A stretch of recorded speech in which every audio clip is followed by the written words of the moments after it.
അമേരിക്കയുടെ മുൻ പ്രസിഡന്റും സമാധാന നൊബേൽ പുരസ്കാര ജേതാവുമായ ജിമ്മി കാർട്ടർ അന്തരിച്ചു. 1977 മുതൽ 1981 വരെ അമേരിക്കയുടെ പ്രസിഡന്റായിരുന്നു അദ്ദേഹം. ജോർജിയയിലെ വസതിയിലായിരുന്നു അന്ത്യം. അമേരിക്കയുടെ 39ാമത്തെ പ്രസിഡന്റായിരുന്നു ജിമ്മി കാർട്ടർ. മനുഷ്യാവകാശങ്ങളുടെയും ആഗോള സമാധാനത്തിന്റെയും ചാമ്പ്യൻ എന്നായിരുന്നു കാർട്ടർ അറിയപ്പെട്ടിരുന്നത്.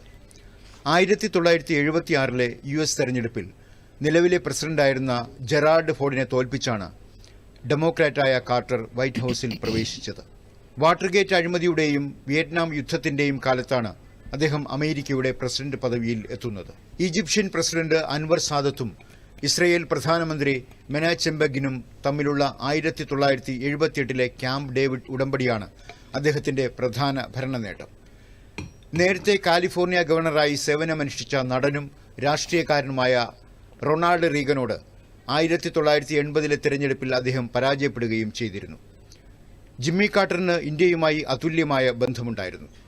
1978 ഇന്ത്യൻ സന്ദർശനത്തിന് പിന്നാലെ ഹരിയാനയിലെ ഒരു ഗ്രാമത്തിന് അദ്ദേഹത്തോടുള്ള ആദരസൂചകമായി കാർട്ടർ പുരി എന്ന പേര് പോലും നൽകുകയുണ്ടായി.